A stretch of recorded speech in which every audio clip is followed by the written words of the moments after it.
Il est important pour tous les tailleurs de pierre que leur travail ait une fin spirituelle, d'une manière ou d'une autre. On se rend compte, mine de rien, dans l'histoire de toutes les civilisations, que la pierre est quand même énormément utilisée à des fins liturgiques ou des fins de rituels, de choses comme ça. Et ça, dans toutes les civilisations, et c'est très beau. Et il y a beaucoup de...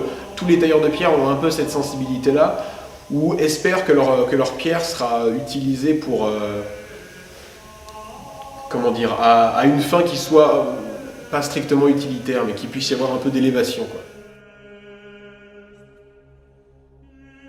Plus de 600 heures de travail, de savants calculs, des milliers de coups de marteau.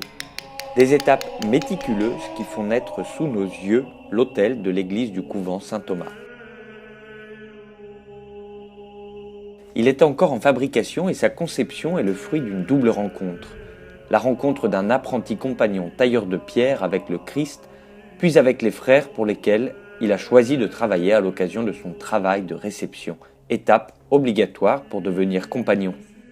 Le Tour de France, c'était un moment de conversion et vraiment de remise en ordre, on va dire, de ma vie. Et je me suis converti au catholicisme à peu près à mi-chemin de mon Tour de France, donc pour moi ça avait du sens de faire un projet comme ça. Il y a toute une part du travail qui n'est pas de mon fait, quoi. En fait, j'ai pas le sentiment d'avoir pris beaucoup de décisions, j'ai le sentiment d'avoir amené pas mal d'idées, de projets, et toute la volonté, la détermination dont je peux faire preuve. Mais après, en fait, tous les choix et la manière dont les choses se sont arrangées, j'ai pas eu le sentiment de décider de grand chose. Je pense qu'il y a eu. Enfin voilà, donc c'est. On a toujours le sentiment d'être un peu porté. Et puis pour mener, mine de rien, un projet comme ça à bout, avec la somme de fatigue, de travail que ça représente, il faut avoir un peu la foi. Ouais.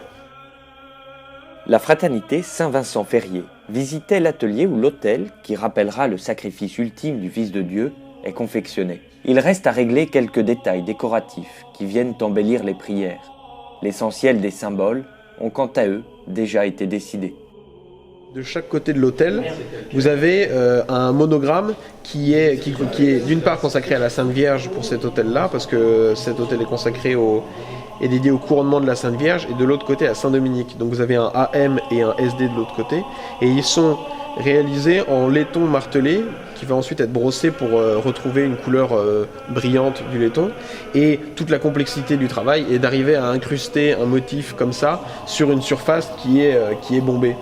Alors ça, c'est la table qui vient couronner tout l'autel. Et il reste encore un certain nombre de tâches à effectuer, et notamment la gravure de 5 croix, dont 4 viennent aux 4 cornes de l'autel, il me semble, et la 5e au milieu, à l'endroit où est posé le calice, il me semble. C'est pile au milieu. Donc ça viendra au milieu, devant l'entrée du tabernacle. Et il y aura le sépulcre, oui c'est ça, qui lui vient à l'entrée à l'endroit où est posé le calice. Donc du coup, on va procéder aux 5 croix qui sont faites à l'image des croix de votre communauté.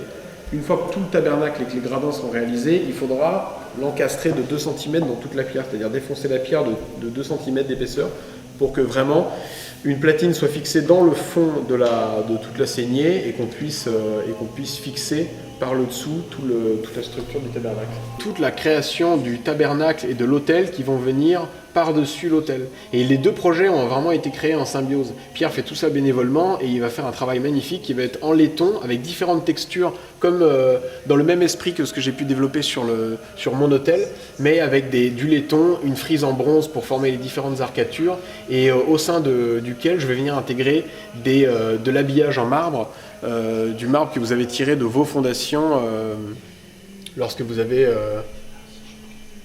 lors du chantier de la construction de l'église. Et c'est l'ensemble de ce projet-là qui est assez intéressant, c'est de voir que les deux vont être vraiment en harmonie et que la beauté va venir de l'ensemble et que les deux matériaux vont se répondre. Une des propriétés de l'autel également, c'est le cintre qu'on voit en vue en plan de l'autel, c'est-à-dire qu'il y a une légère courbure de 6 cm au plus fort et qui du coup, avec cette moulure de talon, qui est une forme assez classique, donne à l'ensemble une forme assez peu coutumière et surtout crée beaucoup de complexité technique parce que on se retrouve avec en fait toute une surface de l'hôtel de devant qui est bombée. Et qui dit bombé dit impossibilité de sortir des développés. Des développés, ça va être une surface en vraie grandeur, un panneau en calque qui sert à tailler la pierre et qu'on peut vraiment appliquer sur la pierre. Sitôt que vous avez une surface bombée, comme vous auriez sur un planisphère, on peut absolument appliquer aucune feuille. Il faut tout de suite ça fait tout de suite des plis, des choses comme ça.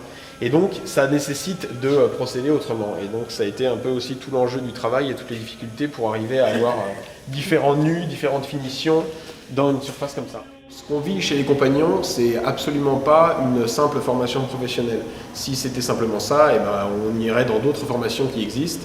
Et les compagnons ont pour but de nous former humainement, de faire de nous des hommes, et avec tout ce que ça a de moral, et puis de spirituel et de beau. Et donc ça implique l'apprentissage de certaines valeurs, comme celle du don de soi, du sacrifice, et voilà, de la gratuité de certains projets. Les compagnons doivent se mettre au service de l'humanité, et je pense que ça commence par la réalisation d'un travail. Et à aucun moment donné, le travail ne doit être à une fin privée ou simplement à l'usage de quelques privilégiés. Ça doit être réservé, ça doit être offert à la communauté des hommes.